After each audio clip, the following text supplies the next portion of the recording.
एक और शानदार स्कोर कार्ड आपको स्क्रीन पर दिखाई दे रहा है। 272 300 में से लेकर आया है सूर्य बेटा। और आप ये ध्यान रखना भाई, 272 पर बच्चे को यूपी का डोमिसाइल है, तो झांसी, अमेठी, मैनपुरी में से कोई भी सरकारी सैनिक स्कूल पहले दूसरे राउंड में ही मिल जाएगा। और अब देखिए, शानदार बच्चा पढ़ाई करेगा और खूब आगे बढ़ेगा, खूब तरक्की करेगा। जब कोई बच्चा 250 प्लस 260, 270 इस तरह का स्कोर ले आता है, इसका मतलब उस पर से मैं बार बार ये याद दिलाता आया हूँ, बेरोजगारी का संकट हमेशा हमेशा के लिए समाप्त हो जाता है। पेरेंट्स भी अपना निश्चित हो जाते हैं कि चलिए भाई, अब इस बच्चे के बारे में तो हमें सोचना नहीं, और अभी 6-7 साल और पढ़ाई होगी। 54 बच्चे ज्योमेट्री डिफेंस एकेडमी की तरफ से सैनिक स्कूल की प्रवेश परीक्षा में बैठे, और एक एक का स्कोर कार्ड दिखाऊंगा मैं।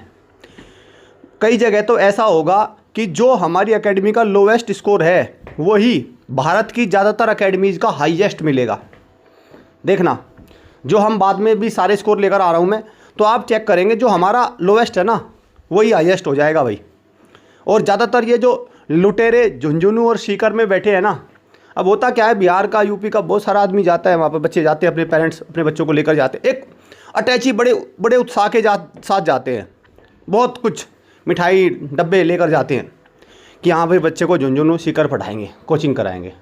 और आते क्या है वहाँ से लेके झुंझुना, वहाँ से लेकर कुछ नहीं आते, कोई रिजल्ट नहीं लेकर आते। आज आप देखो ना, अब आपको झुंझुनू और सीकर के लुटेरों का एक रिजल्ट नज़र नहीं आएगा, कुछ नहीं दिखाएंगे देंगे वो। तो इसलिए भाई पेरेंट्स को सावधान होना होगा। अब वो गढ़ ख़त्म हो चुके हैं, जो पुराने कोचिंग के गढ़ हुआ करते थे उनकी तो वो ढह चुके हैं, बंटाधार हो चुका है इन गढ़ का। और इस तरह से एक ऐसी एकेडमी को चुनिए जो देश में सबसे ईमानदार हो, जो लिस्ट जारी करती हो। जैसे हमने इन 54 बच्चों की लिस्ट जारी कर रखी है पहले ही, सूर्य बेटे की भी लिस्ट जारी थी। इनके फादर को भी मैं कोटि कोटि नमन करता हूँ, बच्चे पर बहुत मेहनत कर रहे हैं। यही वो उम्र है जिस पर बच्चों को आवश्यकता होती है पेरेंट्स उनका हाथ थामे, नहीं तो 12वीं के बाद आप हाथ पकड़ कर लेकर घूमते रहोगे, बच्चा घर से बाहर ना जा पाएगा, क्योंकि कोई नौकरी ना ले पाएगा, वो कुछ नहीं कर पाएगा भाई।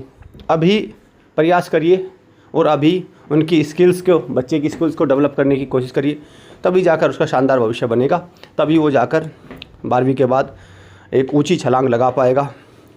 लेकिन उसका बेस बहुत मजबूत आपको करना पड़ेगा, उसको पढ़ाई बहुत अच्छी करानी पड़ेगी, उसकी बेसिक एजुकेशन बहुत अच्छी करानी पड़ेगी, तभी वो आगे जाकर कुछ कर पाएगा। धन्यवाद।